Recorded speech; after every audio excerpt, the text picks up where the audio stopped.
Então nós vamos fazer uma prece, pedir a Jesus que nos ampare, para a gente passar a palavra para o Flávio, pedindo a ele que mande seus mentores espirituais, os nossos amigos da casa, para que possa intuir o nosso irmão através de seu mentor espiritual para a mensagem que ele nos trará na manhã de hoje, que ele possa ser abençoado, assim como todos nós que estamos no salão e aqueles que vão nos acompanhar ao vivo pelo Facebook. Que Nossa Mãe Maria Santíssima nos envolva agora e sempre. Ave Maria, cheia de graça, o Senhor é convosco. Bendita sois vós entre as mulheres, bendito é o fruto do vosso ventre, nasceu Jesus. Santa Maria, Mãe de Jesus, rogai a Deus por nós pecadores, agora e na hora do nosso desenlace. Então, com essa prece, nós damos por aberta a palestra da manhã de hoje. Flávia, a palavra é sua.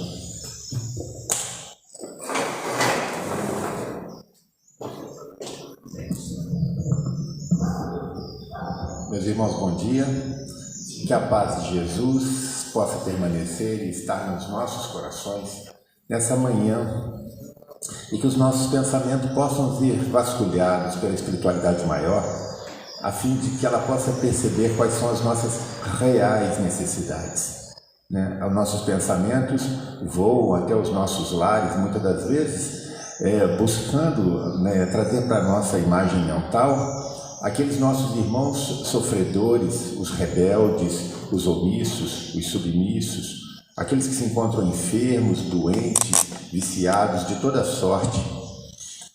Pedimos por eles, porque conhecemos e sabemos, de uma certa maneira, que os nossos pensamentos, as nossas vibrações, as nossas intenções facilitam essa abordagem que os espíritos superiores têm para com espíritos ainda tão agarrados à matéria. O tema sugerido hoje, para que a gente pudesse estar aqui discorrendo sobre ele, se chama O que fazeis de especial? É uma escrita de Mateus, uma afirmação de Jesus, perguntando, já que temos tanto conhecimento, o que a gente faz de especial? Mas, de antemão, eu gostaria de ler o capítulo do Vinha de Luz, onde menciona, Emmanuel e Chico discorrem sobre esse tema. Mas antes da gente começar a ler, eu gostaria sim de trazer algumas coisas que a gente pudesse entender já a partir da leitura o quanto é difícil saber e fazer. Saber e fazer. Eu vou ler o texto. E é bem provável que na mente de vocês vão me acompanhando. Vai ter hora que a minha fala, as palavras, elas vão fazer um certo novelo na cabeça de vocês, na mente de vocês. E o pensamento vai devagar. E a gente vai se perder. E depois eu vou buscar de novo a intenção da leitura, de maneira a compreender o todo, que não é fácil.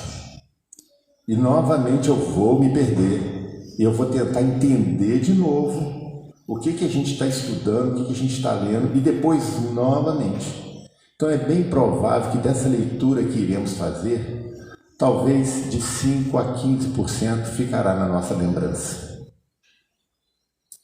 E talvez a gente pudesse dizer, mas eu já sei isso, eu já li isso. E por que então a gente não pratica? É porque o ser humano precisa de persistência. Ele precisa persistir. Esse prefixo per significa para além.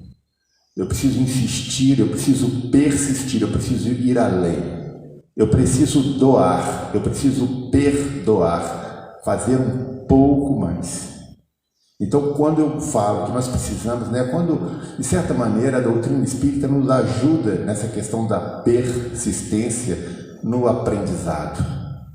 Porque a nossa memória, o nosso cérebro, ainda precisa de muito estudo, de muito trabalho para aprender as coisas.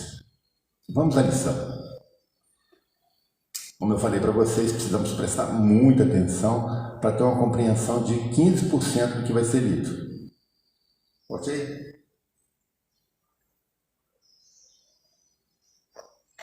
O título, O que fazeis de especial? Está em Mateus capítulo 5, versículo 47.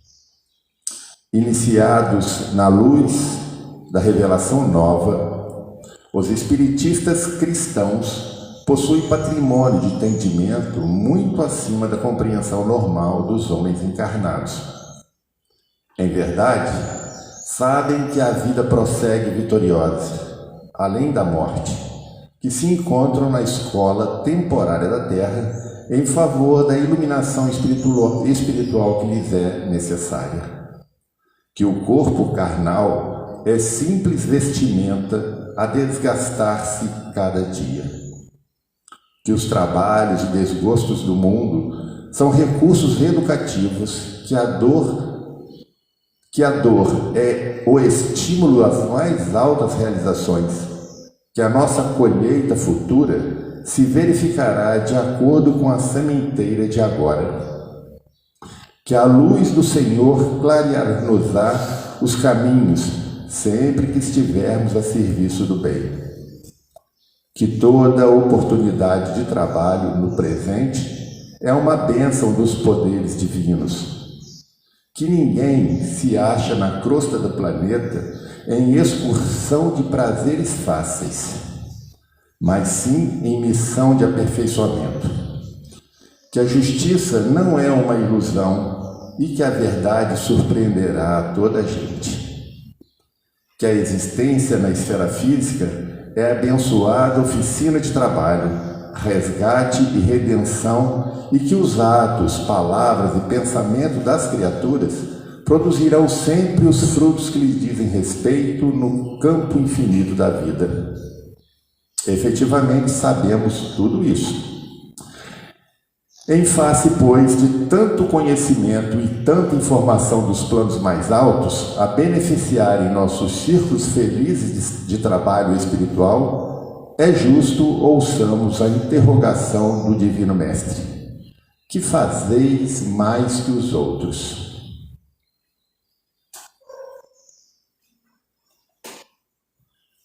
A lição nos convida, assim, às mais altas reflexões. Temos que entender, talvez, esse nosso posicionamento enquanto homens no mundo. O quanto de conhecimento realmente nós temos para lidar com as adversidades. Sabemos da reencarnação, dos conflitos da alma, das dores do mundo, das intransigências, de tudo isso nós sabemos. E Jesus nos pede que tenhamos paciência, indulgência, complacência, que a gente perdoe não somente aqueles que nos são amigos, que têm convívio para conosco, mas até aqueles que estão do outro lado do planeta tomando algumas decisões equivocadas segundo o nosso pensamento. E por que então é tão difícil para a gente?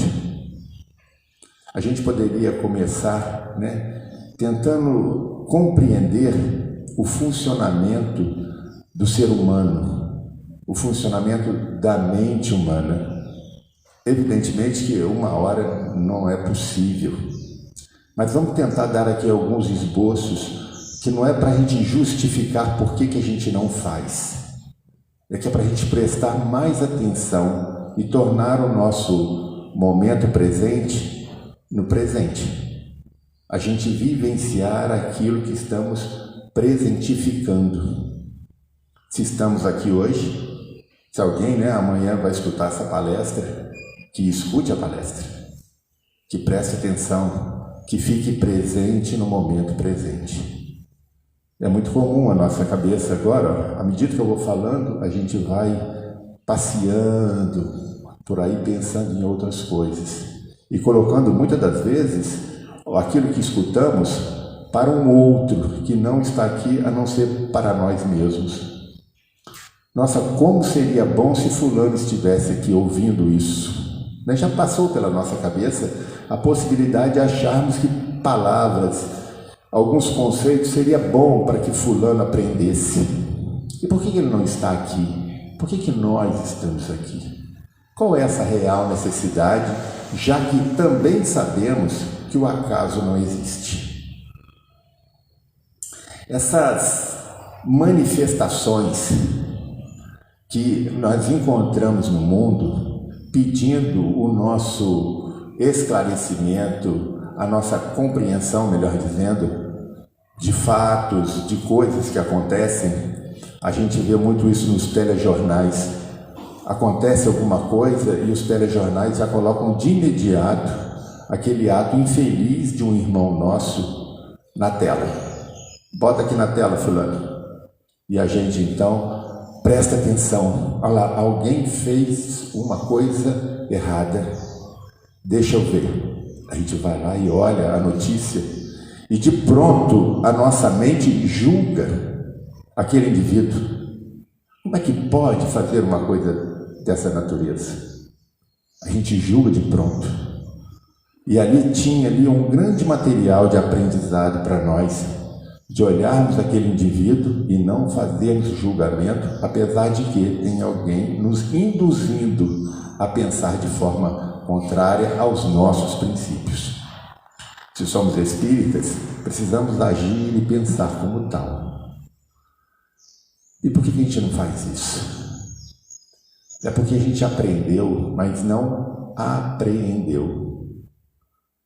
A gente não colocou em prática ainda. Diz que o Espiritismo tem 3 fases de entrada no nosso plano terreno, de 70 anos em cada fase. A primeira fase de 70 anos é a sua introdução. Depois, uma certa compreensão, o estudo, e depois a prática. Nós já passamos dos 140 anos. Está na hora da prática. E, no entanto, ainda continuamos a só estudar. A gente faz o curso de passe, o curso de médium, a gente faz cursos e mais cursos e mais cursos, mas não arregaçamos a manga para ir para o trabalho, para ir para a prática, porque é lá que nós vamos aprender. Então, se a gente sabe e não faz, se a gente sabe e não está fazendo, é porque tem alguma coisa que nos impede ainda. E a gente poderia colocar vários motivos para a gente não fazer determinada coisa. Uma delas, preguiça. Preguiça. O ser humano precisa se esforçar muito para sair da ociosidade. Gosto eu de pensar das coisas que eu estudo, que o ser humano ele foi feito para o repouso e não para o movimento. Mas se a gente não fizer atividade, o nosso corpo perece com muito mais facilidade. A gente enferruja. Como assim, então, a gente foi feito para ficar parado e não em movimento? É só a gente pensar em termos de essência e existência. Pensemos em Jesus nesse momento. Com certeza, ele existe, tem uma existência crística. Mas Jesus, com certeza, não está em movimento. Talvez na nossa cabeça pense nisso. Que ele está para cá, agora ele tem que ir num plano, ele tem que ir num outro mundo, tem uma reunião para fazer, ele está com a agenda lotada de coisas para fazer. Se movimentando de um lado para o outro. E para isso ele precisa fazer pilates. Ele precisa fazer ginástica, caminhada, que é para manter o corpo em forma. Que corpo? Que Jesus precisa manter em forma, se ele é pura essência. Já não é mais só uma existência como nós.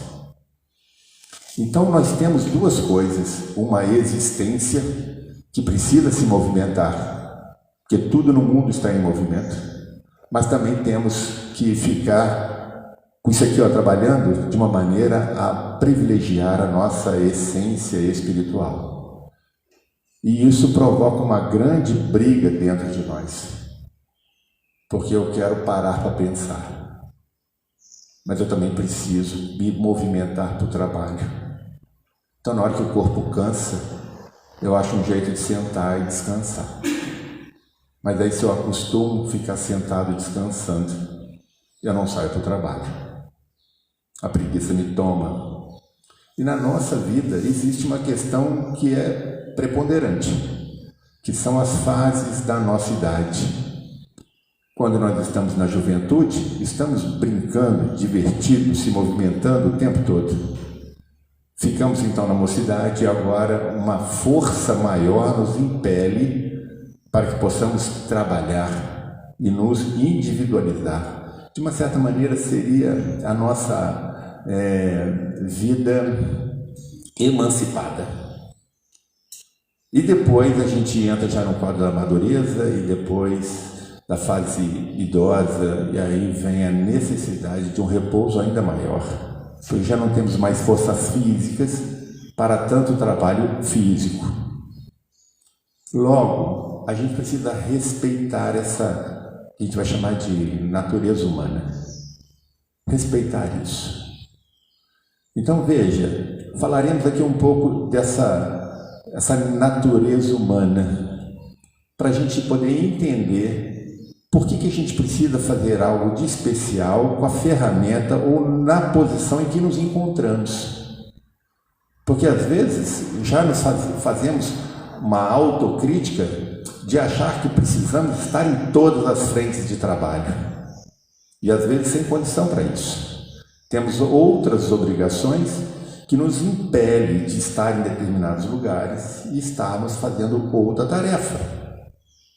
Isso gera conflito dentro de nós. Algumas pessoas me buscam no meu consultório na tentativa de tirar essa dor de estar perdendo algo, perdendo informação, perdendo trabalho, oportunidade de servir. E muitas das vezes não é possível ainda para ela. Temos às vezes aquela mãe que tem um filho autista.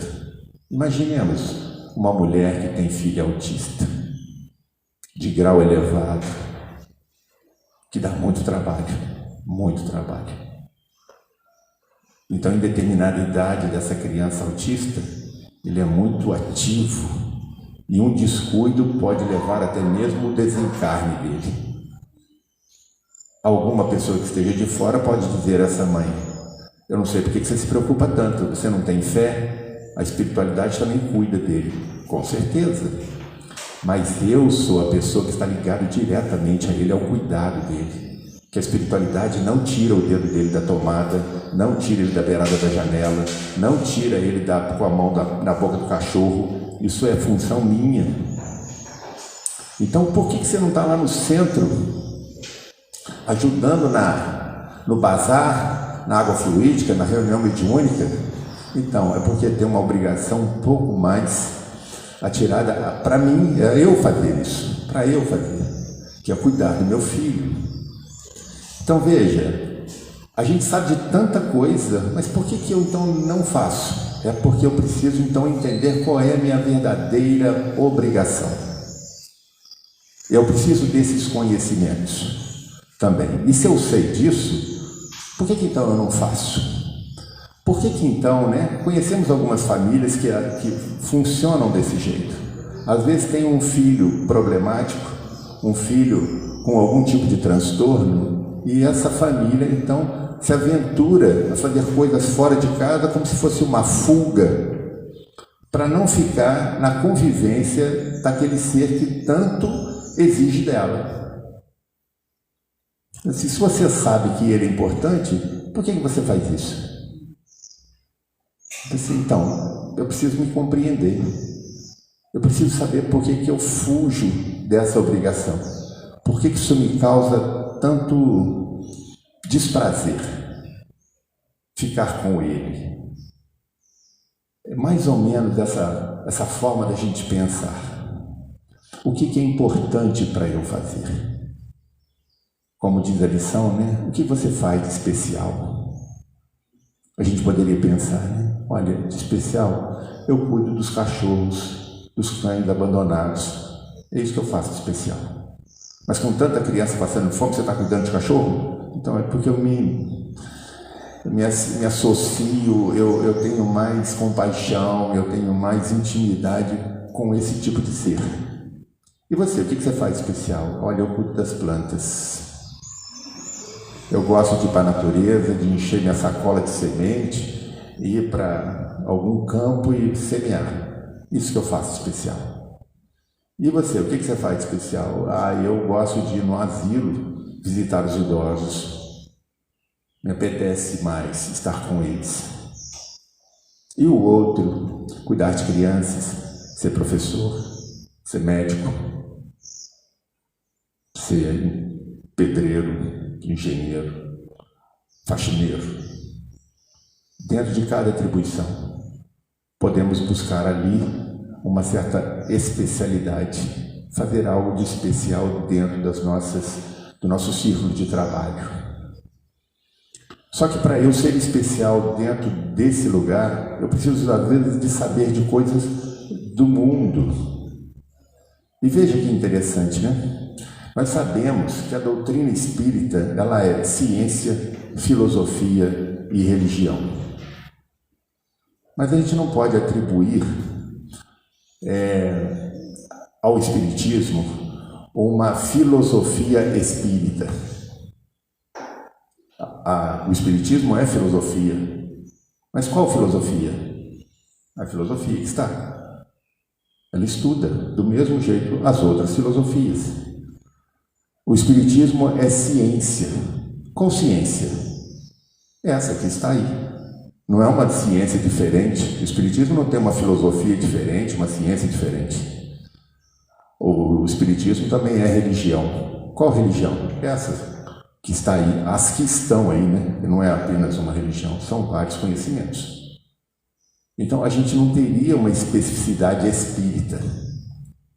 Que seria então a gente puxar para dentro de uma caixinha e sermos diferentes dos outros, e nós não somos. Eu vou tentar mostrar para vocês algumas coisas que de conhecimento, e se a gente pudesse entender um pouco, né, o quanto que esse conhecimento nos faz pensar de forma diferente. O quanto que saber disso que eu vou falar agora nos ajuda a viver de uma outra maneira. Melhor ou pior, aí vai de cada um. Mas ajuda a gente a viver de outra maneira. Um simples conhecimento. Certo psiquiatra, manauara, né? Quem nasce lá em Manaus. Ele é de Manaus. Dr. Wilson Gonzaga. O Dr. Wilson Gonzaga, ele traz o seguinte conhecimento dos estudos psiquiátricos dele dentro de um CAPS de saúde mental. Segundo ele, uma criança até 5 anos de idade não tem discernimento das coisas. Segundo ele, de 5 a 15 anos, média 10 anos, esse indivíduo ele olha para o mundo e vê no mundo que o que é importante para ele é ser forte. Ser forte. Então, o cachorro dele é forte. É pitbull. É pequenês, mas ele olha e vê um pitbull. O pai dele é forte. O avô dele é forte. O bisavô, o bisa, a bisa, tudo é forte. São mais fortes do que o seu. Ele é forte. Então, é muito comum a gente encontrar meninos de 10 anos empurrando a geladeira para saber o que tem lá atrás, empurra sofá, tromba na porta, fecha a porta da geladeira, do carro, tudo com muita força, porque o que ele privilegia é ser forte. A menina, por sua vez, ela disputa com o irmão ou com a mãe o banco da frente do carro. Sou eu, briga com as irmãs por causa de roupa. Mas a questão não é a roupa, a questão é que quem vence nessa batalha, quem é forte. Então, se nós temos filhos dessa idade, é muito natural que essas crianças elas sejam altamente agressivas, porque elas têm lá dentro da cacholinha delas a questão de ser forte como sendo uma coisa prioritária. Isso é que tem valor. Então ela busca a competição o tempo todo. E isso vai fazer falta para ela lá na vida adulta. Então muitas mães às vezes pegam as crianças e levam no psicólogo. Esse menino está muito agitado, está muito querendo só disputar. Isso faz parte da natureza infantil, segundo o psiquiatra Wilson Gonzaga. Encontramos ele na internet. Mas essa criança cresce e aí ela faz de 15 a 25, segundo ele, média 20 anos. Agora ser forte já não é tão importante. Passa por uma transição e agora o que é importante é ser bonito, ser bonita. Aí ele vai para a academia, ele quer mostrar os músculos, não agora para bater mais nas pessoas, mas para ficar diferente, acentuado, forte, bonitão ou bonitona. Então agora a prevalência é ser bonito. Não que ser forte não seja uma prioridade, mas ser bonito agora é o que vigora. Então ele não consegue mais ir na padaria, ir numa farmácia, sem antes deixar todo o combinativo, né? De roupa, cabelo, celular, sandália, sapato, tênis, tudo combinando, porque ele vai entrar em exposição. E ele está numa idade onde ele vai caçar a sua cara metade, o seu outro lado, né? Aquilo, porque a questão da afetividade, ele precisa que alguém goste dele agora pelo que ele é, e ele acha que ele é o corpo, logo esse corpo tem que estar bonito e vistoso, por isso ele vai privilegiar. É muito comum a gente querer trazer os nossos filhos para casas espíritas nessa idade, e eles demoram para se arrumar. Eu não quero ir lá não tem o que eu estou buscando. Então é difícil. Aí quando você junta um grupo de jovens onde eles se encontram para trocar olhares ou coisa parecida, já fica mais interessante. Mas a gente gostaria que ele aprendesse a doutrina espírita, mas essa não é ainda o intuito dele. Então ele já passou pelo ser forte, ser bonito, de 25 a 35, média 30. Agora essa pessoa vai privilegiar outra coisa, ela vai privilegiar o poder. O importante é ter poder, é poder mandar, é ter as suas coisas, é ter dinheiro. Então com 30 anos a gente já gostaria de ter a nossa casa, o nosso carro, o nosso cachorro, a nossa família, as nossas coisas e não depender mais de ninguém. Os consultórios de psicologia, volto a dizer, fica cheio de pessoas com 30 anos buscando o entendimento disso. Por que eu estou nessa idade e não consegui o meu poder? Eu já fiz faculdade, eu fiz isso e eu não consegui entrar na lida. Eu não tenho minhas coisas, eu namoro com a minha mãe. E é gostoso, porque lembra que eu falei da preguiça logo no início? O corpo ficou acostumado ali, assim, mas agora que eu vou sair para trabalhar, eu já tenho o que eu preciso, eu só não tenho liberdade. Então essa busca entre o poder e a liberdade entra em choque dentro do sujeito. Mas ele cresce mais um pouco. E segundo Wilson Gonzaga, de 35 a 45 anos, essa pessoa então agora tem outros interesses, que é do autoconhecimento. Com 40 anos, a gente vai buscar os livros de autoajuda, os comportamentos dos yogas, nós vamos buscar meditações, nós vamos buscar assistir mais jornais, ler, nós vamos querer aprender sobre as coisas, e o autoconhecimento, evidentemente, vem daí. Aos 40 anos, agora está na hora de eu me conhecer. Porque agora eu já sei que eu já fiquei forte, já sou bonito, já sou rico, mas não adianta nada se eu não me conheço. Eu preciso me conhecer. Eu preciso ser inteligente. É essa hora que entra o choque, Porque uma pessoa de 42, 43 anos, muitas das vezes tem um filho de 15, 12. E esse menino está na transição para ficar bonito. Mas o pai e a mãe estão lá na transição de ficar inteligente. Por que você não faz como eu faço? Vamos estudar junto. Mas pai, eu quero ficar bonito. Eu não quero ficar inteligente agora. Vou ficar inteligente quando eu chegar na sua idade, de 40. conflito. Vai para a escola, vai para a escola. E ele está lá na frente do espelho.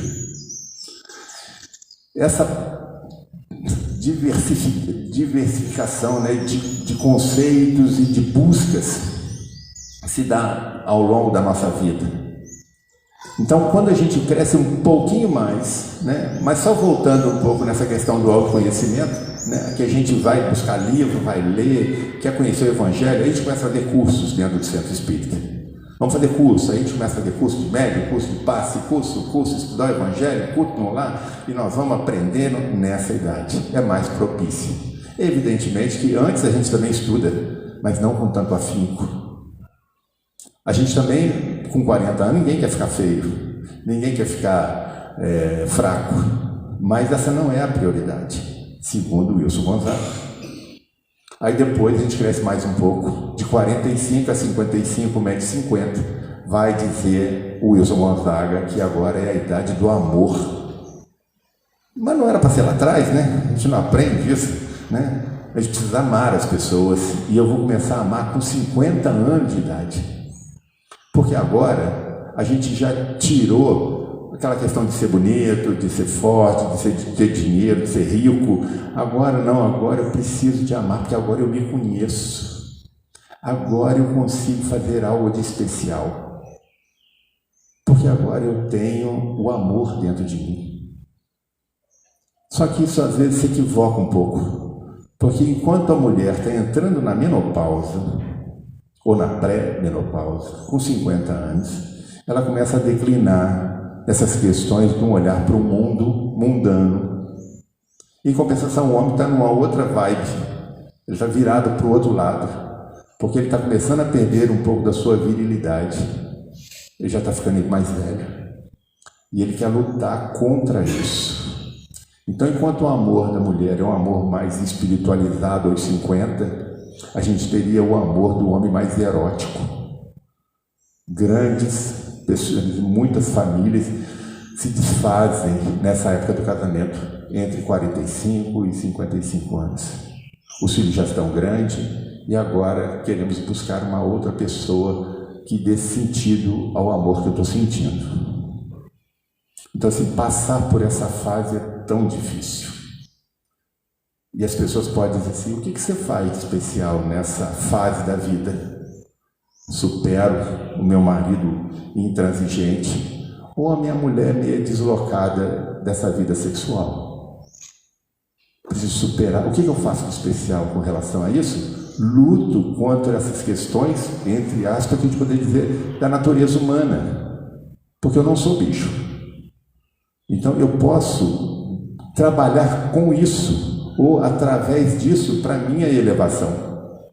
Então, muitas das vezes a gente pensa que o nosso trabalho especial aqui na Terra é para fazer coisas no mundo que vai perecer, que vai ser destruído, né? Onde é que está o Coliseu uma hora dessa? Está lá em ruínas, virou museu, o Parthenon. Daqui a pouco vai ser o Maracanã também, vai virar museu. Você não vai prestar mais, as coisas do mundo, elas se deterioram. Mas o espírito vivifica, ele vai sempre para frente, sempre crescendo. Então, se eu preciso trabalhar naquilo que dura e não no corpo que perece. Então, voltando, né, a questão dos 50 anos, da idade das pessoas, há de se ter um grande trabalho, de se fazer algo muito especial, manter a família unida. Não é fácil. Para quem já passou por essa fase, sabe do que a gente está falando. Quem ainda vai chegar, se prepara. Né? Porque é difícil, é muito difícil. Aí quando chega aos 55 anos, eu já passei dessa fase já há um tempo, quando chega aos 55 até morrer, segundo Wilson Gonzaga, a gente entra então na fase do não julgamento. É a fase, como estava falando com o Robilson aqui, né? Assim, agora eu entendo por que o jovem é tão afoito, né? Porque agora eu não quero julgá-lo mais, eu já passei por essa fase, então agora eu não quero mais fazer julgamentos. Então o que eu faço de especial aos 55, 60, 70 anos? Eu não julgo. Eu vejo o telejornal, alguém fazendo coisa errada, aí eu já passei por isso, eu sei como é que é. Por pouco eu não caí nisso também. Ah, mas o fulano fez coisa errada lá. Aí eu sei como é que é, por pouco eu também não caí nisso. A gente não faz julgamento do outro. Existe nenhum autor, que eu até trouxe o livro aqui, não é fazer propaganda por livro, mas é esse livro aqui, do Irving Laszlo. Irving Laszlo, ele, se não me engano, ele é dinamarquês. Esse dinamarquês escreveu esse livro aqui, Um Salto Quântico no Cérebro Global. E o que esse livro traz para a gente de novidade? Que para a gente transformar o mundo, a gente precisa primeiro se autotransformar. Porque eu preciso pensar de maneira diferente. Eu não consigo resolver nenhum tipo de problema usando a mesma ferramenta que me fez criar o problema. Eu crio o problema com uma ferramenta e depois eu quero usar a própria ferramenta para arrumar o problema que eu construí. Eu preciso de uma outra ferramenta. Mais ou menos dentro dessa mesma linha de raciocínio, a gente poderia entender como é que funciona, então, o nosso crescimento espiritual. Eu sei que, às vezes, a nossa fala pode produzir assim, uma polêmica dentro do nosso cérebro, porque a gente está acostumado a ser muito dualista, polarizado. O nosso cérebro foi treinado ao longo da nossa existência, até porque tem uma mente maior, não vou dizer uma mente divina, né, mas do próprio homem, que nos induz a pensar como um cabresto, para a gente não ter pensamento, um pensamento de evolução, um pensamento que nos promova crescimento. Enquanto a gente puder ficar com cabresto, a gente vai levando. A doutrina espírita nos orienta e nos auxilia muito com os seus conhecimentos quando ela tira o véu dos nossos olhos. E a gente começa então a perceber que a gente não precisa de dogmas, a gente não precisa de representantes, a gente não precisa disso. A nossa ligação direta com a espiritualidade, ela se dá, de uma maneira natural. Muitas das vezes, eu vou lá no centro que eu vou tomar um passe. Ah, então tá bom, vou lá no centro que eu vou tomar um passe. Ótimo, venha no centro, abraça seu amigo, cumprimente as pessoas, toma o seu passe e vá. E se você se sentir melhor, ótimo com isso. Mas se porventura você está com Covid, está enfermo, está num hospital e passa pela sua cabeça essa fala assim, nossa, que bom seria se eu fosse no centro tomar um passe. Você é espírita, você não precisa ir lá no centro para tomar um passe. Você pode tomar um passe no próprio hospital. Pensa no Bezerra de Menezes, no Chico e em outras pessoas, de maneira que os espíritos, não que Bezerra, que o Chico virá, mas você tem espíritos protetores que velam por você. O fato de você saber disso já faz você pensar de uma maneira diferente. Mas a gente às vezes não tem esse conhecimento. A gente acredita, foi de uma certa maneira levado a pensar que a salvação está no centro. Assim como Kardec falou para o padre lá na época dele, fora da igreja não há salvação. Não, você está equivocado, é fora da caridade que não há salvação. Então, fora do centro também tem salvação. Fora do espiritismo também tem salvação. É o nosso conhecimento e o nosso comportamento que vai ditar isso. Ser espírita nos ajuda em muito, esses conhecimentos que a doutrina nos traz. Mas se guardado no fundo da gaveta, de nada resolve. Preciso colocar isso em prática. Vamos pegar um outro conhecimento que a gente possa trazer para a gente poder entender isso melhor. Existem conceitos dizendo da nossa evolução humana, onde a gente poderia já partir desse princípio, Não se pode ter dois reis no mesmo castelo. Alguém tem que ser subjugado. Um manda e o outro obedece. Desse jeito que funciona. Botou dois para mandar, complica. Nós temos 3 poderes, que é o que está acontecendo muito no nosso universo político. E às vezes eles entram em conflito porque eles querem mandar no mesmo posicionamento, no mesmo setor, e não pode. Isso dá confusão. Então, logo, cada um dentro do seu quadrado. Esse olhar de sabermos, né, qual é o nosso lugar, sabendo que somos seres reencarnantes, que a gente reencarna ora como homem, ora como mulher, e a gente já passou pelos outros reinos, mineral, vegetal, animal, e agora estamos no hominal, e depois nos santificaremos, estaremos num mundo ainda um pouco mais evoluído, e provavelmente isso se perderá. Nós não teremos talvez mais esse sentimento, né? Assim como nós não temos sentimento de ser pedra. Eu não consigo viver enquanto pedra, né? Ficar parado num só lugar causa aflição. Depois eu não tenho mais também sentimento de ser como árvore, de ficar plantado num lugar. Fica na fila do banco por 15 minutos, já dá agonia. Porque você está plantado feito árvore ali, aquele negócio não anda, essa fila não anda, porque você está ali feito árvore. Assim, se você lembrasse que você já foi árvore, já ficou milhões de anos parado na floresta, você entenderia o que é ficar 15 minutos, meia hora, 1 hora que seja numa fila. Nós também já fomos bicho, animais. Já passamos pelo reino animal, no seu característica de réptil, de mamífero, enfim. Em outros reinos. E agora, enquanto homem, ainda trazemos o resíduo da nossa última existência enquanto no reino animal. Então veja, os homens, né, em termos de raça humana, a gente vive em alguns aspectos durante 24 horas, já é o suficiente, tá, gente? 24 horas a gente vive esses 4 aspectos.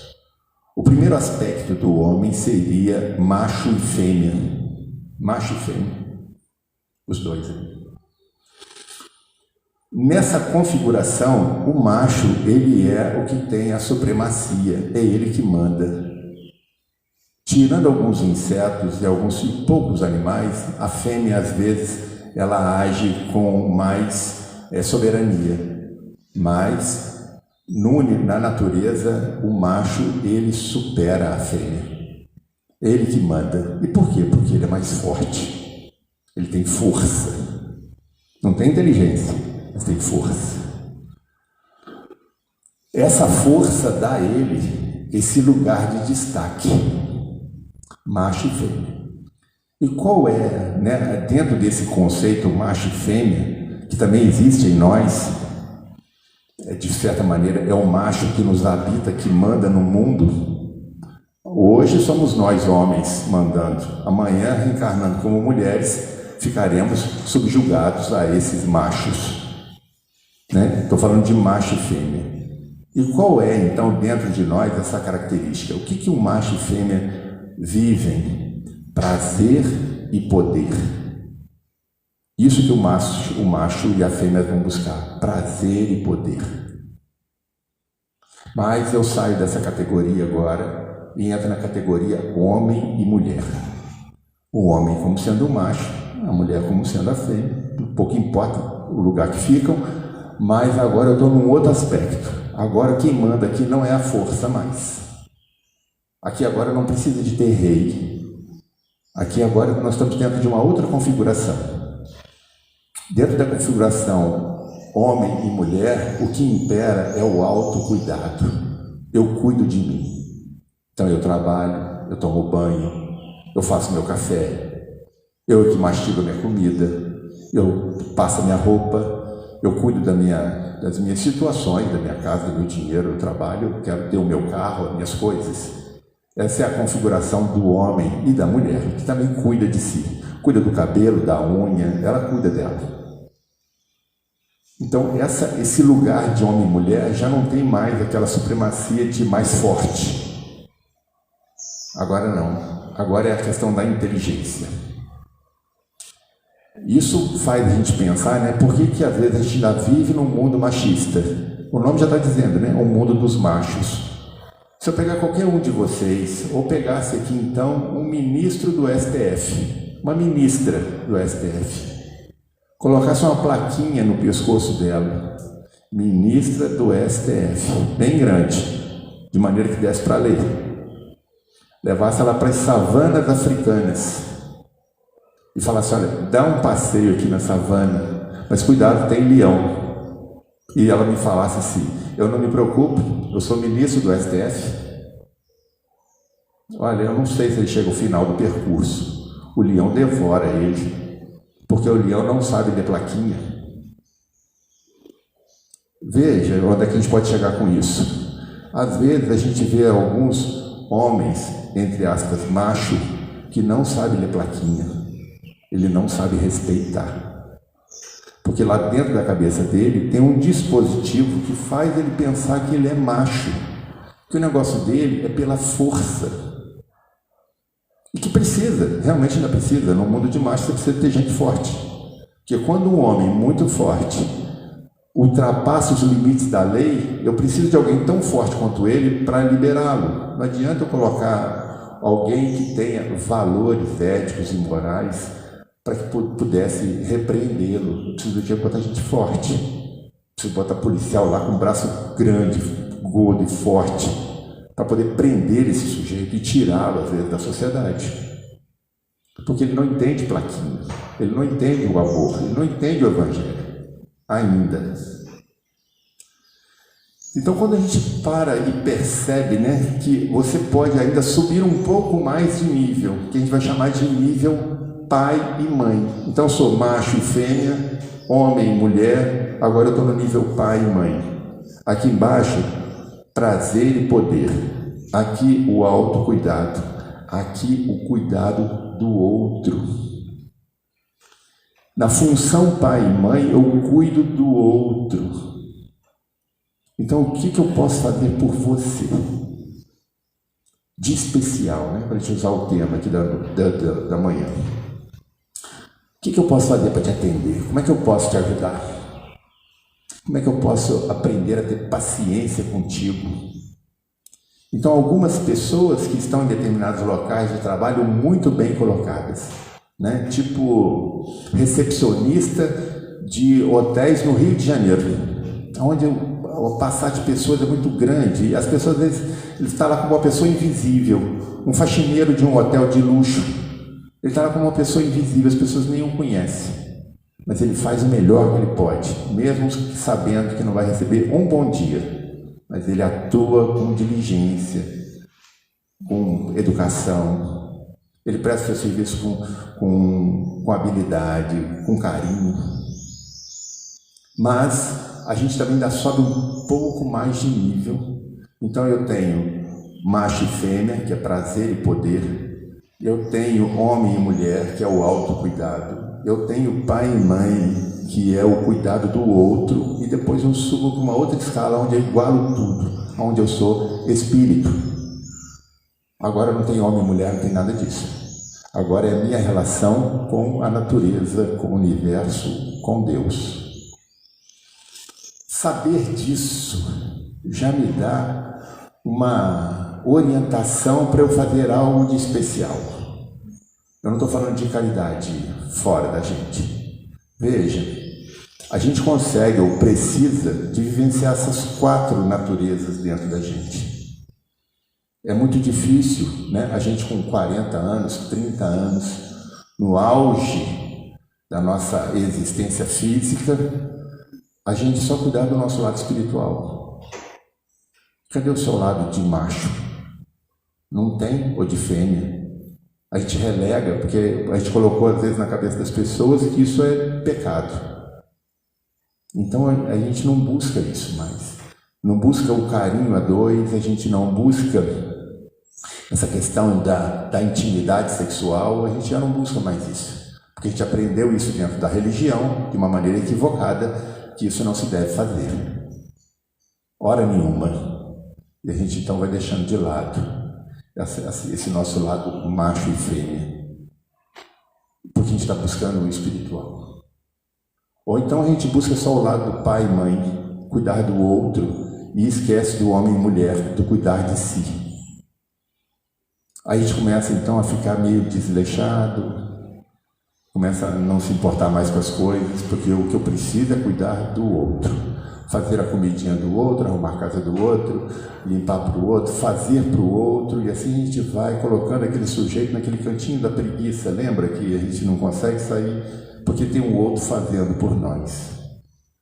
O que eu faço de especial para mim? Entendo esses lugares aonde eu posso ocupar durante a vida, com relação à minha idade e com relação a esses estágios que o homem vive. Então, se em qualquer lugar que eu possa estar, eu preciso talvez vivenciar esses quatro: macho e fêmea, homem e mulher, pai e mãe e espírito. É só achar a hora certa, ter essa compreensão. Porque senão eu fico como um macho dentro de casa, onde eu busco só prazer e poder. Então lá na minha casa eu mando, e mando mais, e ai daquele que não me obedece. Porque eu sou forte. O dinheiro é meu, logo obedece. Sou eu que mando, porque sou eu que trabalho, sou eu que faço. Olha o tamanho do meu braço, olha o tamanho da minha força. Porque eu sou macho, como qualquer leão na floresta também é. Esse lugar, né, onde as pessoas se encontram, se a gente pensar em termos de macho, e o leão como sendo o senhor da selva, o rei dos animais, a gente pode ver isso em filmes do YouTube, né, imagens onde mamíferos não carnívoros, né, os herbívoros, em bando, atacam os leões e vencem a batalha. Né? Um gnu chega e enfrenta uma zebra que enfrenta o leão em bando, ataca um bando de leões para poder proteger os seus filhotes, porque ali está valendo aquilo que é mais forte. Se um não consegue, junta mais e vence esse, só porque ele é o rei. Rebelião, e afeta então assim todo o reinado desse animal. E assim também na nossa casa não é diferente. Basta esperar, a gente vai ficar velho, os filhos da gente crescem e tomam o poder. Mas lembra que eu falei que com 50 anos é a idade do amor? Então está começando a hora da gente já ir se desfazendo desse poder, da força, porque eu já estou ficando fraco, e começar a imprimir a lei do amor dentro de casa. Que às vezes é necessário aos 35 anos, quando a gente está com um filho de 7, a gente ter força sobre ele, para fazer com que esse raminho, essa arvorezinha que está crescendo, tome tenência, como diz aí os mais velhos. É mais ou menos dentro dessa maneira da gente pensar, né, que seria uma vertente para a gente entender o que a gente faz de especial com o nosso conhecimento. Quando eu vou para uma casa espírita ajudar no bazar, isso a gente encontra muito no nosso meio, né? Aí chega lá, a gente escala 20 pessoas, vão 6. As 6 fazem oração e começam o trabalho, às 9 horas da manhã. Às 4 horas da tarde está fechando o bazar, os 6. Ou 5, porque um teve que ir embora mais cedo, tem compromisso. Os 5 que ficaram, fecha e faz a oração. Agradece a Deus pela oportunidade que tiveram. Fecha o centro. Do lado de fora do portão fala, né, assim, eu nunca mais venho aqui agora. Eu não vou mais não. Não vou fazer mais esse negócio de bazar não. A gente chamar 20 não vem ninguém. Olha, o Sebastião, o Jorginho, a Dona Tereza não vi. Aí começa a jogar fora todo o trabalho espiritual que eles estavam fazendo com ele mesmo. O material foi uma beleza. Arrecadaram R$2.000 no bazar do centro, para comprar cadeira, que vai ficar velha e vai para o lixo. Mas aquele sentimento de amor que ela estava começando a construir, ela jogou fora. Ela não fez ficar especial aquele momento presente na vida dela. Pensemos nisso. Entender do nosso comportamento, como é que a nossa mente funciona, como é que, o que de relação ainda nós temos com os animais, para a gente se projetar um pouco mais à frente, né, dentro de uma consciência global, como vai dizer o Irving Laszlo. né, a maneira da gente olhar o mundo de forma global. Eu já sei disso, né? Olha, eu sei que plástico é um veneno para a natureza. Demora muito tempo para se desfazer o plástico. Quando eu vejo as tartarugas do Pacífico comendo plástico, eu acredito que o plástico que eu joguei ali na rua, comprei uns 5 picolés, dei um para cada criança, peguei o saquinho plástico, joguei no chão. Esse plástico, ele cai dentro do bueiro, que vai para o córrego, que vai para o rio, que vai para o mar Atlântico, que pega as correntes e desce para o Pacífico, atravessa lá no estreito lá de Fernão de Magalhães e sobe e adentra as águas quentes do Pacífico, e lá faz uma ilha que já está do tamanho do estado de São Paulo, da cidade de São Paulo, melhor dizendo, da cidade de São Paulo, de tão grande que é uma ilha só de plástico.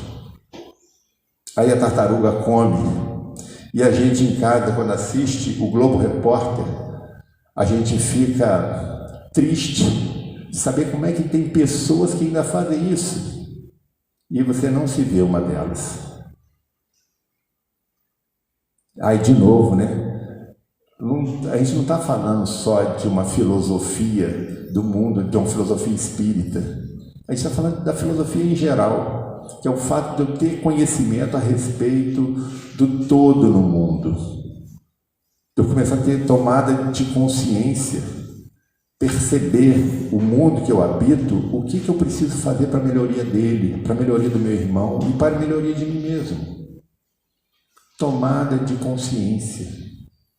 Preciso estar voltando sempre, né, com os meus pensamentos, com os meus estudos, com as minhas conversas, com pessoas com relação a isso, a fim de me aprimorar, de entender, né, que eu preciso vencer determinadas barreiras na vida que me impedem de ter uma progressão espiritual. Bem, meus irmãos, a nossa hora é chegada, né, que a gente possa então perceber, né, o caminho que estamos fazendo no mundo enquanto espírita, para a gente avançar um pouco mais e perceber, né, que apenas saber que a gente se comunica com os espíritos que já desencarnaram, saber que a gente retorna a esse mundo, saber que o passe nos ajuda aí muito, mas a gente às vezes não faz por merecer, né, a continuidade dessa cura ou desse aprimoramento, se a gente continua no vício. De nada adianta eu saber das coisas se eu não coloco em prática. De nada adianta eu saber que eu preciso perdoar o meu semelhante, que faz, de certa maneira, movimentos equivocados no mundo, mas se quando faz comigo, aí eu não perdoo. Eu perdoo quando ele faz com alguém que não está ligado a mim. Mas quando faz comigo ou com pessoas que estão muito próximas, é mais difícil o perdão. E é mesmo, não é fácil. É por isso que aí está o desafio. Da gente suportar, né, ainda mais aqueles que estão dentro do nosso lar. Então, para a gente poder encerrar, né, eu gostaria de agradecer aqui a presença de vocês, dos nossos irmãos que em breve provavelmente nos assistirão também pelas redes sociais, né? Agradecer a casa, o convite feito, né? Que Jesus possa nos abençoar e que possamos sair daqui já pensando em movimentos que possamos fazer para a nossa própria melhoria, para o nosso próprio aperfeiçoamento. Que Jesus nos abençoe e nos dê um bom retorno ao nosso lar após findar os trabalhos da casa. Tá ok? Muito obrigado.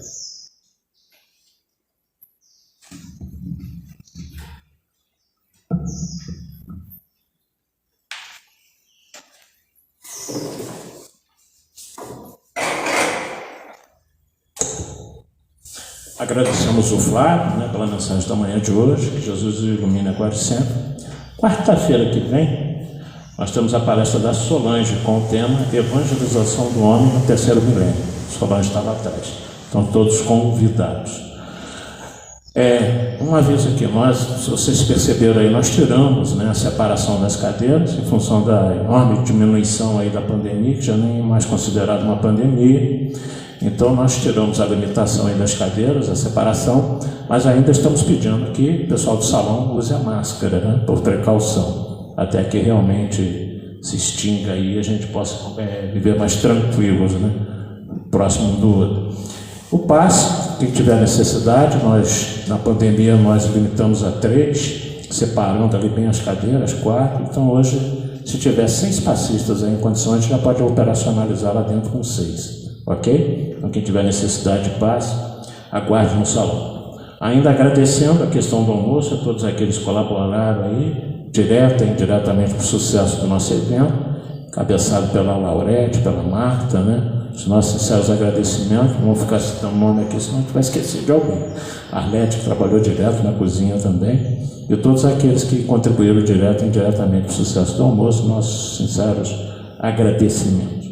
Então nós vamos encerrar essa primeira parte, agradecidos a Deus por essa oportunidade, pedindo a Jesus que nos ampare, bem como todos que estão no salão, aqueles que estão nos acompanhando ao vivo hoje no Facebook, rezando a oração que Ele mesmo nos ensinou. Pai nosso que estás nos céus, santificado Senhor seja o vosso nome, venha a nós o vosso reino, seja feita a vossa vontade, assim na terra como nos céus.